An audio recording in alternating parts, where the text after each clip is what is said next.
ये संभावना है कि ये नंबर 205449 चिराग पासवान की मुसीबत बन सकता है। बिल्कुल विस्तार से बताने वाले हैं ये नंबर क्या है, इस वीडियो में ध्यान से देखिएगा, ये पूरा वीडियो ध्यान से देखिएगा।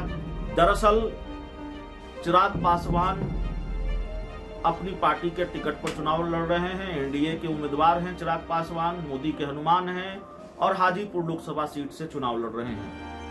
चाचा पशुपति पारस की जगह अब चिराग पासवान चुनाव लड़ रहे हैं। हाजीपुर की लड़ाई में उन्होंने पशुपति पारस को हरा दिया। और नमस्कार, आप देख रहे हैं धा न्यूज और मैं हूं अभिषेक मिश्रा। एक नंबर है 205449, यह नंबर चिराग पासवान की मुसीबत बनने वाला है। ये नंबर चिराग पासवान की क्या परेशानी बनने वाला है, ये इसकी भविष्यवाणी हम नहीं कर रहे हैं, ये सवाल हमारा है और इस सवाल पर हम चर्चा करेंगे। और बहुत हद तक ये संभावना है कि ये नंबर 205449 चिराग पासवान की मुसीबत बन सकता है, चिराग पासवान की मुश्किल बन सकता है। और इस नंबर की वजह से चिराग पासवान की साख पर सवाल उठ सकते हैं और इस नंबर की वजह से हाजीपुर की सीट चिराग पासवान अगर जीत जाते हैं तो जीत कर भी हार जाएंगे। इस तरह की स्थिति उत्पन्न हो सकती है 2024 के लोकसभा चुनाव में। फिर बता देते हैं, ये एक नंबर 205449, ये नंबर चिराग पासवान की मुश्किल बन सकता है। और अब बिल्कुल विस्तार से बताने वाले हैं ये नंबर क्या है, इस वीडियो में ध्यान से देखिएगा, ये पूरा वीडियो ध्यान से देखिएगा, क्या ये नंबर है और क्यों हम इस नंबर की चर्चा कर रहे हैं। दरअसल चिराग पासवान अपनी पार्टी के टिकट पर चुनाव लड़ रहे हैं। एनडीए के उम्मीदवार हैं चिराग पासवान, मोदी के हनुमान हैं और हाजीपुर लोकसभा सीट से चुनाव लड़ रहे हैं। पिछली बार हाजीपुर लोकसभा सीट से उनके चाचा पशुपति पारस ने चुनाव लड़ा था और आरजेडी के उम्मीदवार शिवचंद्र राम को हराया था। तो उम्मीदवार विपक्षी खेमे का वही है, शिवचंद्र राम इस बार फिर आरजेडी के उम्मीदवार हैं, लेकिन एनडीए का उम्मीदवार बदल गया है। चाचा पशुपति पारस की जगह अब चिराग पासवान चुनाव लड़ रहे हैं। हाजीपुर की लड़ाई में उन्होंने पशुपति पारस को हरा दिया और एनडीए से ये सीट लेने में कामयाब रहे। तो सवाल यह है कि चिराग पासवान हाजीपुर सीट से चुनाव लड़ रहे हैं। पशुपति पारस इससे पहले लड़े थे, लेकिन एक नंबर है और वो नंबर और कुछ नहीं है जिस नंबर की हम बात कर रहे थे, वो नंबर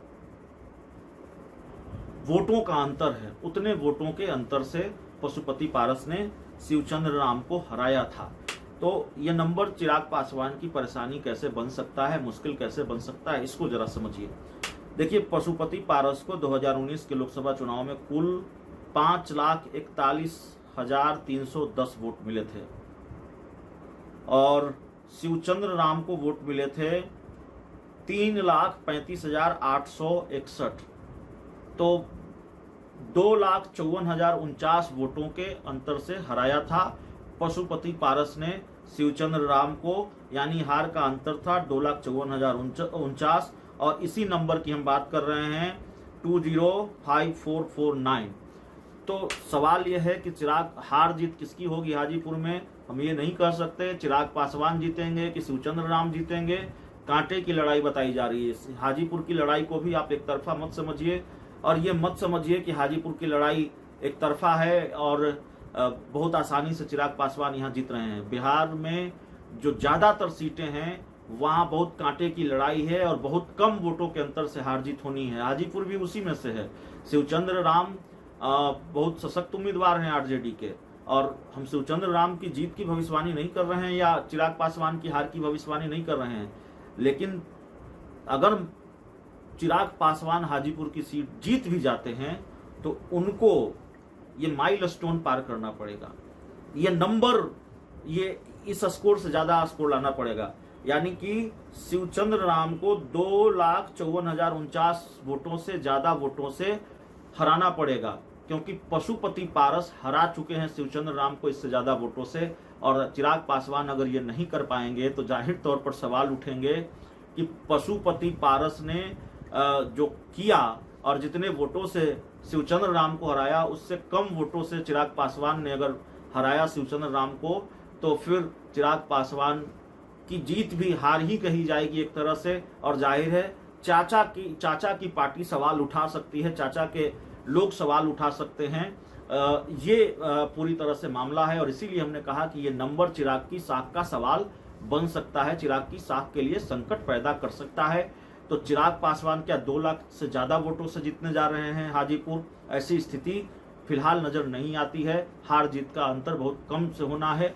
आगे कोई चमत्कार हो जाए तो हम कुछ नहीं कर सकते हैं, या हमारा आकलन गलत हो जाए तो हम नहीं कर सकते। लेकिन हाजीपुर में अभी स्थिति वैसी नहीं है कि चिराग पासवान लाखों वोटों से जीत सके। तो जब परिणाम आएगा तब ये बात समझ में आएगी, तब ये साफ हो पाएगा कि चिराग पासवान ने उस माइलस्टोन को पार किया है कि नहीं किया है जो उनके चाचा पशुपति पारस ने बनाया था।